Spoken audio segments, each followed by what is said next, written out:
Along with Kepler's law, another thing that it's nice to know about are astronomical units. We use the Earth as a way to define the astronomical unit. And why not? It's the only planet we live on, and there doesn't seem to be anybody else in the solar system, so I think we can go ahead and do that. So here's the sun, and there's the Earth. And we say that one astronomical unit is 1.496 times 10 to the 11th meters. It's the average Earth-Sun distance. We saw in the last video that because it goes in an ellipse, according to Kepler's law, that the distance does change. So we use the average. And just to give you an idea, this is 10 to the 11th. A light year, the distance light can travel, is 10 to the 15th meters. So it's 10,000 times more. Now, why is this useful? Because what we can do is we can use it as a measuring stick. Here's the sun. We can use the Earth. Here's the Earth. And here's Jupiter, not drawn to scale. Now, we know that Earth is 1 AU. And it says that Jupiter is 5.2 times. That's 5.2 AU, or astronomical unit. Now, instead of the 1s and the 2s, we might say radius of the Earth cubed over the time or the period for the Earth cubed is Jupiter. Radius of Jupiter, time for Jupiter squared. And we could cross multiply.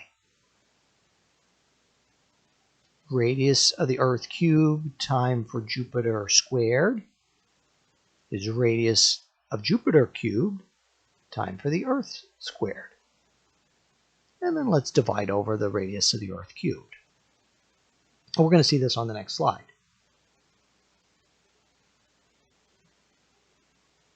So we want the time for Jupiter. Jupiter is 5.2 AU, and Earth is 1 AU, or 5.2 to the radius of the Earth, compared to 1. And Earth is 1 year.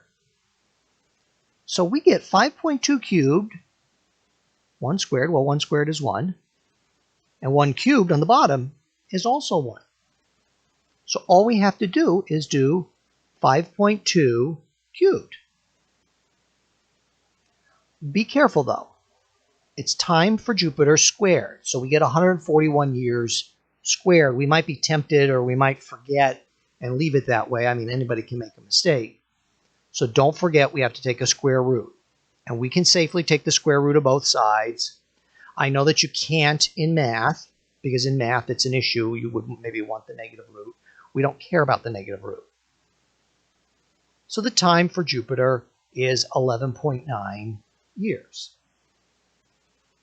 And indeed, that's about what it is. So if you think about it, in the time that you've been alive, most of you 17, 18 years old, 16, 17, 18, Jupiter has only gone around the sun about 1.5 times. The Earth, let's say you're 18, has gone around 18 times. Now for me, Jupiter has gone around the sun a few more times than that. I'm not going to tell you how many. Now let's go to Venus. Let's see how far Venus is from the sun.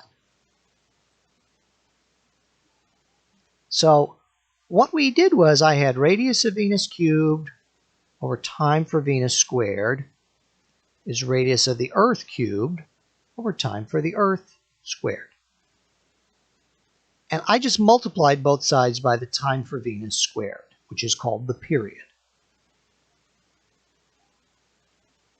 We can leave it in days. We know that Venus takes less time to go around the sun than the Earth does. It only takes 224.6 days. Well, the Earth is 1 AU. I didn't bother to convert to years. I knew that the time for the Earth is 365 days. Alternately, you could divide the 224.6 by 365 and do it in years. We don't really need to.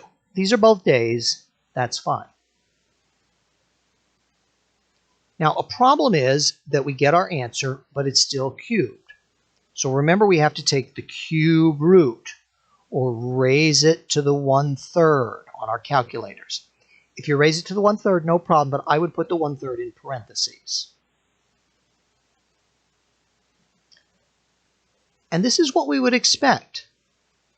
Venus is only 0.723 AUs. Venus is closer to the sun than what the Earth is.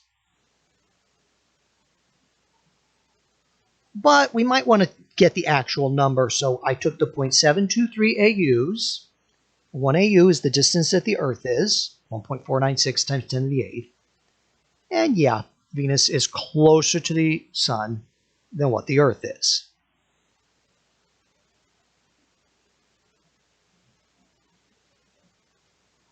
Okay, so let's see, how many days is a year on Mercury? Mercury has an average distance of 5.79 times 10 to the 7th compared to the Earth's. So with a couple of choices here, I'm hoping I made the right one, and I did. What I'm going to do, let's draw the picture. Here's the sun. Mercury's really, really close. In fact, it's very hard to see Mercury with a telescope because it's so close to what the sun is that it's not out for very long. It sets almost immediately right around sunset. And of course, you don't want to look into the sun ever, not with binoculars, not with your naked eyes. You don't do that for any length of time or at all. So what I did was I said, well, how much closer is it? Remember that the distance to the Earth is 1 AU. That's what it is. So I took the distance to Mercury and divided by the distance that the Earth is, and I find out, well, if that's 1 AU, Mercury is only 0.387 AU. It's only about a little more than 1/3 of what the Earth is in terms of the distance.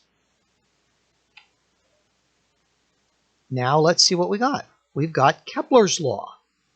Radius of Mercury cubed over time Mercury squared is radius of the Earth cubed time Earth squared. So I did some cross multiplying and a tiny little bit of algebra to get to that point. Alternately, you are completely allowed, and some books write it in this format. Some books write Kepler's law with the time on top, the period on top. It's fine. As long as you take the reciprocal of both sides, you have the same equation. So I think it's easy to see that if we just move the radius of Mercury cubed up, we get that formula. Now the radius, that's not the radius of the planet, it's the distance to the sun. The reason why I did this calculation here initially, I don't have to. I could have substituted 5.79 times 10 to the 7th there. But then I'd also have to substitute 1.496 times 10 to the 8th. I'd rather find out the information in AUs first. I just think it's a little bit quicker in the end. Now it says how many days. So I just did the period for the Earth in days.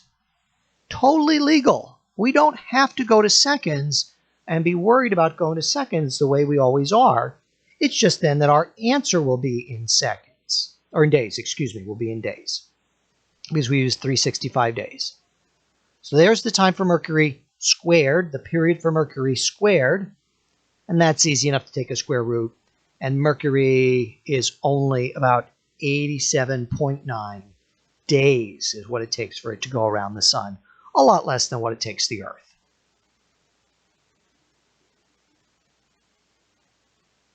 One last quick one here. A small planet is discovered 20 times as far from the sun as the Earth. How many years does it take to orbit? We can do this one. It's really quick. So I said, all right, time planet squared over the distance for the planet cubed. This should be squared, excuse me. Let me make sure it looks like a 2. Is time for the Earth squared over radius of the Earth cubed. Here's where it's beautiful. Beautiful. The new planet is 20 AU. It's 20 times as far cubed. Well, hey, Earth is 1 year. That's its period. 1 squared is 1. Earth is 1 AU away. 1 cubed is 1. These cancel. The time for the planet is 20 cubed. Time cubed. Squared, excuse me. Well, 20 cubed is 8,000. Take the square root of both sides because we don't care about the negative number. It has no meaning for us. It will take this little planet 89.4 years to go around the sun.